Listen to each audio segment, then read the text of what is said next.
After sensational jumping in Global Champions League Round 1, the Paris Panthers are once again in pole position and are looking for their second Global Champions League victory in as many weeks. But after struggles for the Berlin Eagles, the Prague Lions and Madrid in motion, the Stockholm Hearts, powered by H&M, are looking to extend their overall championship lead. We'll find out how it plays out next for Round 2 in Monaco. We're back to the amazing French Riviera, to the world-famous Grand Prix destination. Monaco will host the best show jumping on a magical backdrop at the smallest arena of the tour. Precision, skill, super yachts, and impressive jumps. The Longines Global Champions Tour of Monaco from the 13th of June to the 2nd of July.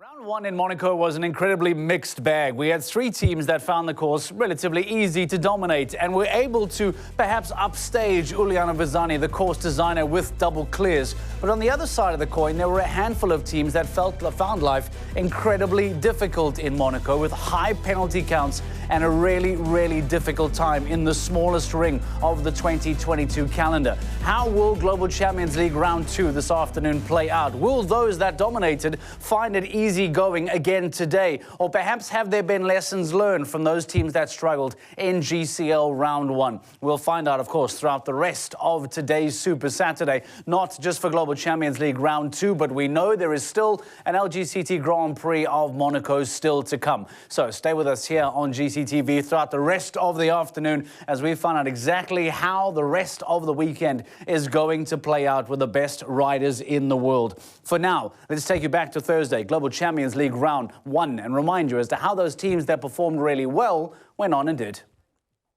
The leading team in the championship, and that is of course Stockholm Hearts, powered by H&M. It is once again Lily Atwood alongside Olivier Philipparts, 7, 8, 9 into the triple, and she really had to have him off her leg and to react forward to make it fit, as a big rub on the front rail actually, jumping out of the triple, but still clear with only 2 fences to jump. It's a long turn now to this upright, comes quite blind out of the turn, deep to it,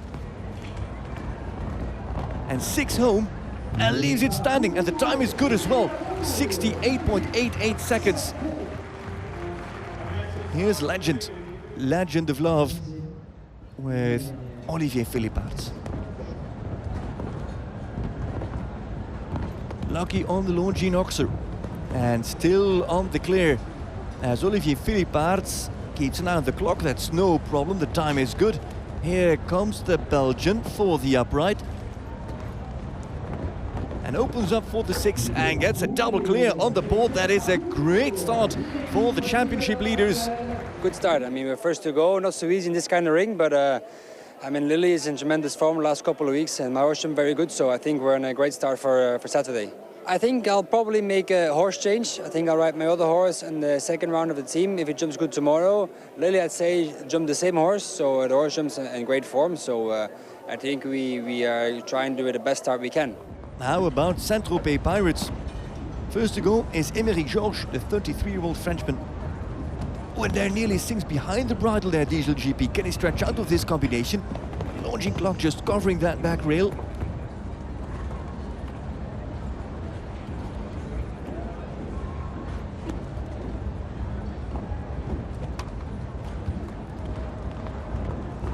This is a nice round for Émeric Georges. This is what they signed him for, and he finishes just inside the time allowed. It's his first clear of the season. Now up to Michael Pander. Also very smooth into this triple. Real smooth riding. The under-25 rider of the Pirates with a hawk eye approach, very sharp. And is this going to be 4 out of 4? Pander moves up to the upright, and Fast Forward is going to go clear as well, and they stay on the same score in terms of time. They are even they're just 3 seconds slower than Stockholm Hearts. Half of the job is done now, but we have the second half on Saturday. I think I'm gonna enter once again in the second Global League, and let's see if I have to help the team, and if I have to, I'm going to be ready for this and really motivated.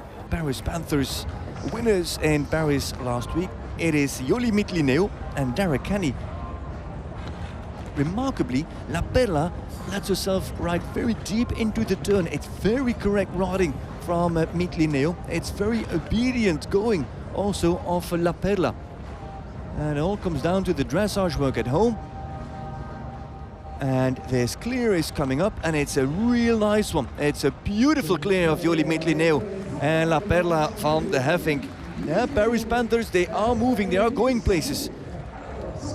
Derek Kenny rides Volnay du Bois de Ville. Holds him, nearly ran deep there to that upright. Double clear coming. And it's Stockholm Hearts leading 1:35.68, and the Panthers are going to be a fraction faster. There's Derek Kenny, there's a double clear, there's the lead for Paris Panthers. Double clear after double clear now. Oh, what a turn, look at that. A beauty, that is a beauty of a turn from Derek Kenny and Volnay du Bois de Ville. You won here last year, you're going into Saturday's showdown in the lead. Are you going to be able to do it again? I certainly hope so. I had Dara tell me before we went that they won here last year, and he said no pressure, but I think he meant pressure. So I'm glad we managed to pull it off, and yeah, hopefully we can do it again on Saturday. So no pressure from Derek Kenny means pressure for the Paris Panthers and Joli Mitlineo. They were outstanding in Global Champions League round one. They were the fastest of the three double clears. But what an opening stage it was for the Stockholm Hearts, powered by H&M and by the Saint-Tropez Pirates, who will be the final three teams to compete in that ring, in that famous setting, that beautiful setting in Monte Carlo, Monaco, as we continue our way through stage 10 on the 2022 Global Champions League season this year.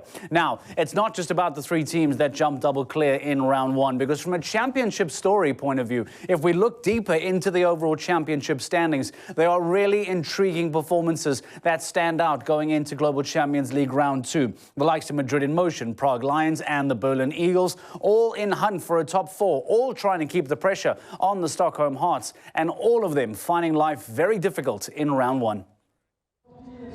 Next team in the fourth team to go is Madrid in Motion, with Eric van der Vleuten and Michael van der Vleuten. Eric on Dreamland, it's Michael on Elwicke. Tight and always with rhythm out of the turn.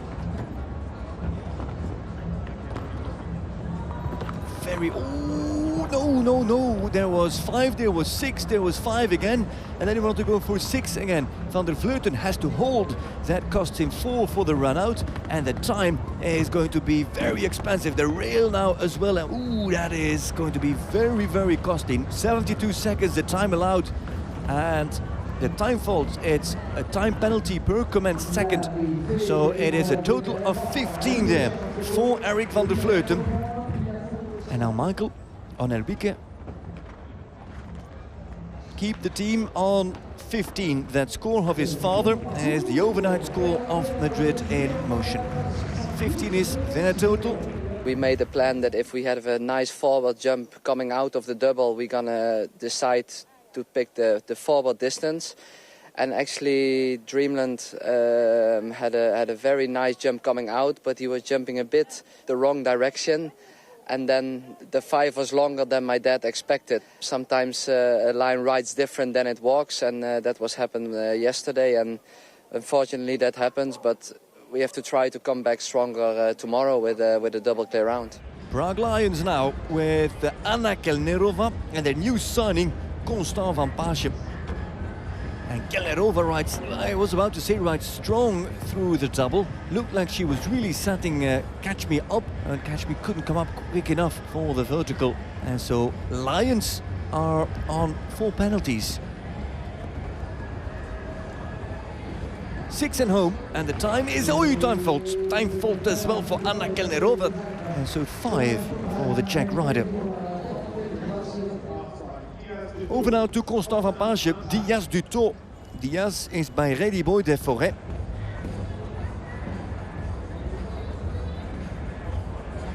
Van Paasje has seen the time fault of Kelnerova and thinks, not with me.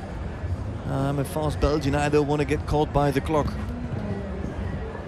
But he's getting caught by fence 4. As Van Paasje is fighting in the triple, Diaz du Tot also fighting in the triple, very straight up to Casino.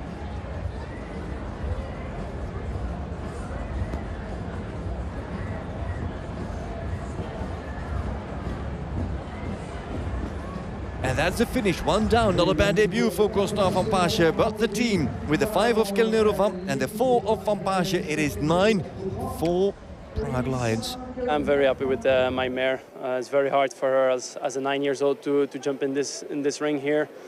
She's very green, but okay, I had a silly mistake, but I'm quite happy. It's Philip Weishaupt to go first on Happy Time, a new horse for him, the first time that this horse comes out in a GCL class. Oh, well, there goes the rail. That's the first fault, and we haven't seen many faults at Le Casino so far. We see one from Ömer Karaevli. Now also Weishaupt on Happy Time nearly does make it. It looked like Happy Time was very hesitant to go over to fence 12. Looked like she was backing off from the Oxer. And there is now Owen McMahon, who comes back after a very tough round. With a little bit less risk, though I did think that the turn from 4 to 5 was tight, and now also a front rail. That's 8. And now just 1 time penalty in front of Prague Lions. Valkenswaard United could be the big winners of GCL round 1 here in Monte Carlo, Monaco. It is indeed 8 points, 8 penalties for Berlin Eagles.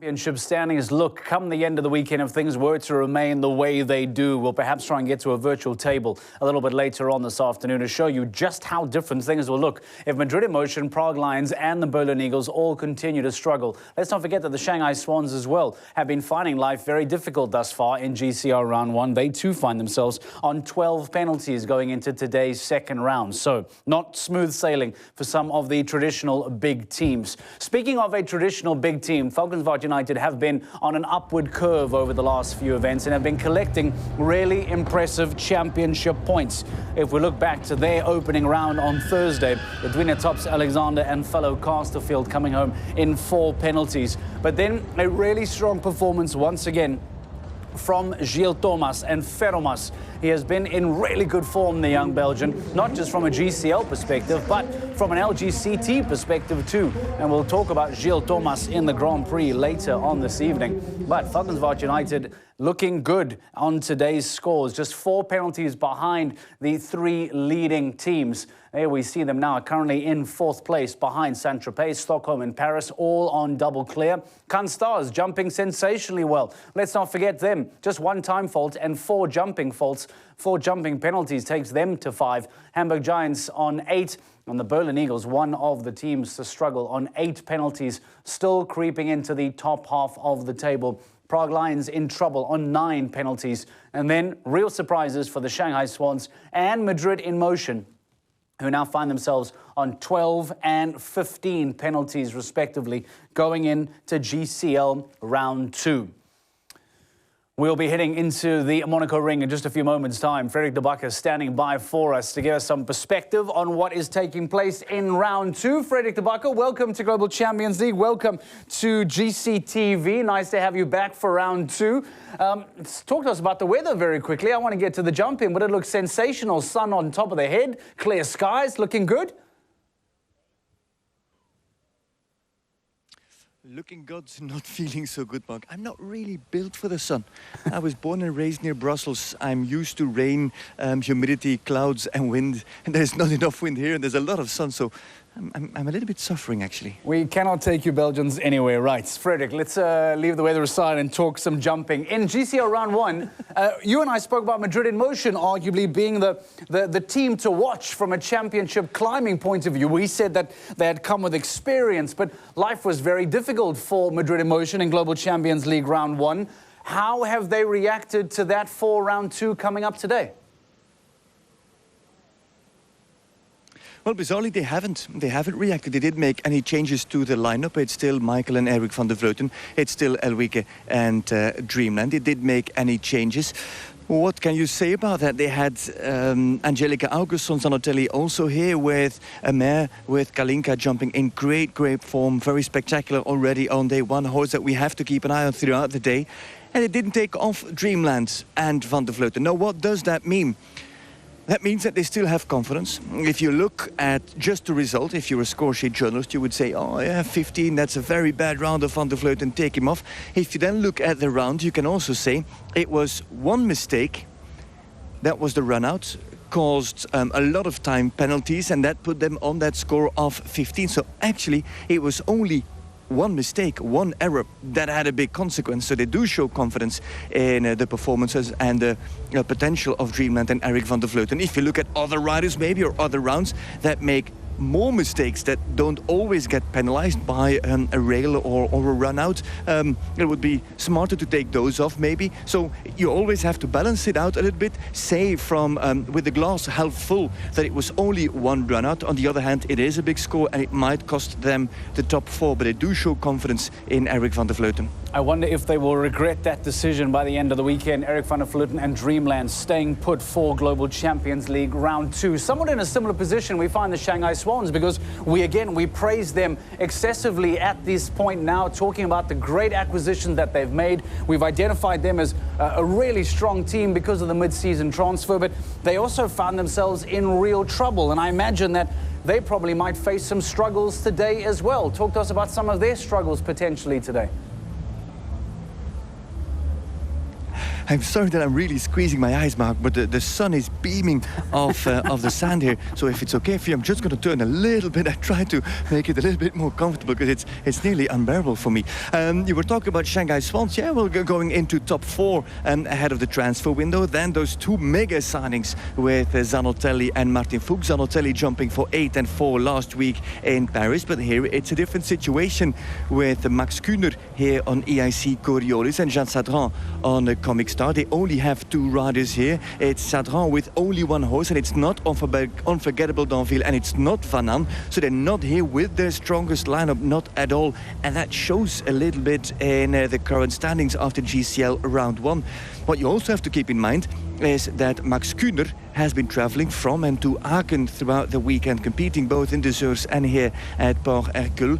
And you can wonder that maybe the priorities inside the team for this weekend were difficult to set. On one hand, you can say, well, fair enough to Max Kühner to travel up and down, but yeah, there's of course also 4 other riders on that team that aren't present here to support the team. So it's a difficult balance there at Shanghai Swans for this stage here in Monaco, Monte Carlo. I hope that it doesn't do them too much damage with only 5 stages still to come in the second part of the season after the summer break that is coming up in the next 7 weeks. Yeah, 2 of the teams to keep an eye out for in particular for Global Champions League Round 2, Madrid in Motion and of course the Shanghai Swans. Frederik de Backer, we'll let you get out of the sun for just a moment. Go on and finish your course walk. We'll catch up again in just a few moments' time. Frederik de Backer currently in Port Hercule for us in Monaco, and we'll come back to him in a few moments' time. I wonder if we can get him some of those Rob Hoekstra sun hats and some of those Rob Hoekstra sunglasses, the coolest on the market, and Frederik de Backer would certainly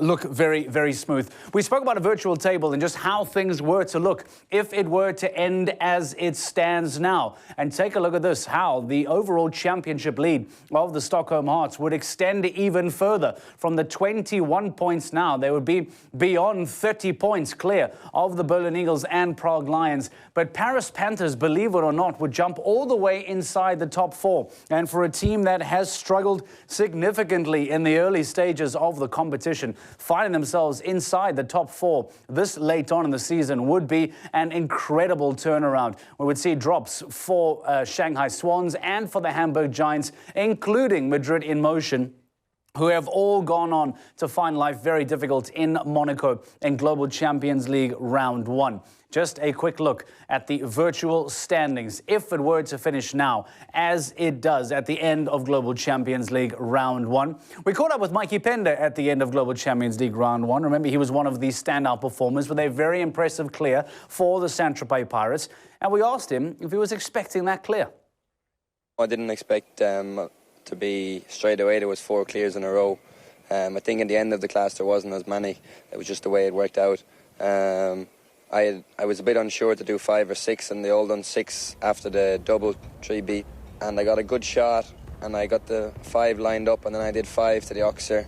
And then the rest of the round was quite good. I was a little bit unsure to do 5 or 6 going in, but I think 5 for me was the right option in the end. Hopefully we can do 2 more good rounds and get on the podium. Hasn't been going as good as we would like the whole year, so hopefully we can get going and try to get some points on the board. You're an under-25 rider here on this season of Global Champions League. Does it make you nervous, proud? No, I suppose proud, and I suppose it's brilliant for the whole team that have lucky enough to have such a good bunch of horses, and we can keep doing these shows and keep trying our best. So the Saint-Tropez Pirates perhaps trying to rustle up some thorns alongside the Paris Panthers, who now might be able to just feel a little bit of pressure from them and the Stockholm Hearts. And here we see Saint-Tropez Pirates, Emerick George, who jumped sensationally well. There's the sun hat that we need to get Frederick de Backer. I'm going to ask him to try and pinch it off the head of Emerick George for GCL round 2. Now, have you ever wondered what it takes to become a professional groom? We talk about the riders so much, and we show you every single moment of these riders jumping in Global Champions League and in the Longines Global Champions Tour. But have you ever wondered what it takes to become a professional groom? Well, GCTV went behind the scenes to catch up with a professional groom and just get some insight as to how and what their job entails. My name is Kristina Ribicic, and I'm the groom of Jody Hall McAteer. My job consists of making sure that the horses are at their best to perform at this level. First of all, there's a lot of travelling involved, and you're travelling everywhere with your horses. The main challenges of grooming would be making sure you're on time, making sure you're organised. In the mornings, I give my horses hay, give them hard feed, make sure they have plenty of fresh water, muck them out, check their legs and their whole body. The busiest part of the day at the show would be preparing the horse for the competition. We spend 24 hours with the horses, and we do everything for the horses and for the rider. It's very important to give the right love to the horses. I just love my horses. They're like my babies. Kristina Ribicic, the groom for Jody Hall McAteer, taking us behind the scenes and showing us exactly what it takes to become a groom on the Global Champions League for the New York Empire, powered by Lugano Diamonds. Now, I believe that Darragh Kenny is standing by for us from the Paris Panthers. Darragh, thank you for joining us today, and of course we wish you luck for Global Champions League round 2. We've seen a huge turnaround in fortune for the Paris Panthers in recent weeks. Do you have any idea what this can be attributed to? No, I think we kind of knew at the start it was going to take a minute for this team to gel together, and now it seems to be doing that very well. We're hoping it keeps getting better, but it seems to be all working good at the moment, and we're going to keep trying going this direction. We took a look at the virtual table a few moments ago. If things were to end the way they stand now, Paris Panthers jump inside the top 4. Which I imagine, based on the difficult start to the season, would have been an inconceivable thought earlier on. Has the team been discussing a reality now, all of a sudden, of being inside the top 4? Well, I think we started discussing a few weeks ago that we need to step our game up and get a bit more competitive and really push hard now towards the end of the season. So that seems to be going well so far. So if we can get a good result today, I think that'll put us in a good shout again, and then we can keep pushing. Darragh, can you talk to us about Rob Hoekstra? There's no denying his presence in every single stage. Can you talk to us about Rob the man, Rob the manager? What kind of effect does he have on the team? Yeah, Rob is a great team manager. He's done a fantastic job always. He really concentrated at the end of last year to put together the best team we could possibly put together. Bringing in Ben Mayer was a huge success for us. He's a great guy to have as a team manager, but also to help us in the warm-up to make sure the horses are jumping good. You know, he's very knowledgeable. He managed the English team when they won Olympic gold in London. 22. You know, he's a really competitive guy, so he's a super asset. Finally, last year was a great year for you in Monaco. Success in the Global Champions League, winning the LGCT Grand Prix as well. Does that experience benefit you in any way this weekend? Does that experience rub off on Yoli with you this weekend? Well, I'm just hoping for the same outcome again this year, you know. Yeah, no, like I know this ring well now. I've ridden in it a few times. I know what horses to bring for here, and I know kind of what to expect from the ring. It just depends on how it goes for everybody, you know. Yoli has never been here before, but she rode an incredible round the other day. Her horse jumped fantastic. So I think we just have to do the best job we can, and hopefully it works out for us. Thank you for your time. Good luck for today. And I think a lot of people are expecting Paris Panthers to make it a double. So well done and good luck. Thank you very much. So Derek Kenny speaking to us from the Paris Panthers. They find themselves once again in an outstanding position to try and make it 2 for 2 in the Global Champions League. Only 4 teams, in fact, have ever won back-to-back events in the Global Champions League. Maybe we can test Frederick de Backer's knowledge and see if he's able to give us that answer. But Derek Kenny also saying that he's drawing upon that freedom. He's drawing upon the inspiration and the experience of jumping so well in Monaco in 2021. Need I remind you that he won Global Champions League in 2021 and was able to win the LGCT Grand Prix of Monaco too. So Derek Kenny finding life in Monaco, unlike many this weekend in particular, seemingly perhaps just a little easier than the rest. Now, we spoke to you and showed you Kristina Rubicic, the groom of the New York Empire, powered by Lugano Diamonds. That is what it is like to step behind the scenes into the life of a groom. What does it take to step behind the scenes into the life of a team owner? Well, Gerd Gillickson tells us more. My name is Geir Gulliksen. I'm the team owner of Scandinavian Vikings. My job is to get all the sponsors together so we can finance the team. And then I get the riders together, which I think will do good for the team. The third thing I have to do is to put the riders for each show together to do the job, you know, to make as much points as we can to get to the final. My main thing is that the sponsors are very happy and they enjoy themselves at the show. They don't feel alone at the shows. So it's important that we talk to them, inform them about what is going on, etc., etc. It's my job to decide who rides on the team class. When we finish the first day of the team, we talk through it, what happened and what is our plan for the second leg, because that's important that I get the feedback from the riders so I know which horse is the best for the day. What I like most about my job is that I can go to these fantastic shows and get a good team together and run it. That's very interesting, I find. So Gerd Gillickson sharing us some insights as to what it is like to be a team owner. Can you imagine the stress and the pressure to deliver and make sure that this all runs incredibly smoothly? The owner of the Scandinavian Vikings, Gerd Gillickson, sharing his thoughts with us with My Job in 60 seconds here on GCTV. We'll be standing by and going back to Frederick in a few moments' time to try and find out how things are going to shape up. Did you steal the hat of Emmerich George, Frederick de Backer? It's perfect. It's perfect. Go and steal his hat. I tell you, I saw him walk by and I thought, how am I going to get my hands on that hat? And I have thought about a way to get my hands on it.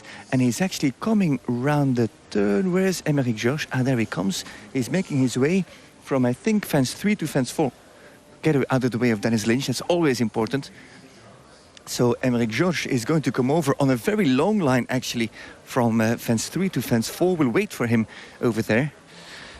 And now what does he do now? He stops halfway. There comes Emmerich George. We'll go up to him. Emmerich George, sorry to interrupt. No, don't worry about the hat. We were actually talking about your hat. Where do you come from in France? I come from Chantilly. Chantilly, that's north of Paris. I come from Belgium, where it's always raining. I'm struggling with the sun. How about we trade that hat? Can I have that hat if you jump a double clear? Okay, bet. There we go, nice one. Hey, Emmerich, tell me about the course. How did you walk it? What do you think of it? Oh, I think it's delicate. For me, you know, it's really a top sport, top level. You know, you have to find the right strategy for each horse. You know, you don't have the same choice for the, you know, there are some courses. It's something like evident for every horse. Here you have to choose with the horse you ride. And so it's technical, quiet eye, fragile, so everything for a great sport. What stood out for me and for many riders is the line from 5 to 6 and then to 7. That's triple combination on the curve of the ring, then over to the skinny oxer, and then over to the green oxer. What is your plan going to be? My plan is to Okay, so turning after 4, making a good counter, then to go to reach my triple combination, and being able to collect before the entrance. Okay, then the triple, and then going outside 7, because my horse doesn't have such a huge stride. So outside 7, and then I don't count, because you know the angle is so special that, okay, if I put an idea in my head, maybe I can be mistaken at the end. So I prefer see what's happening on the moment on that special curve. On the other, I have a plan for almost everything, but this is the only curve I haven't counted. All right, very clear.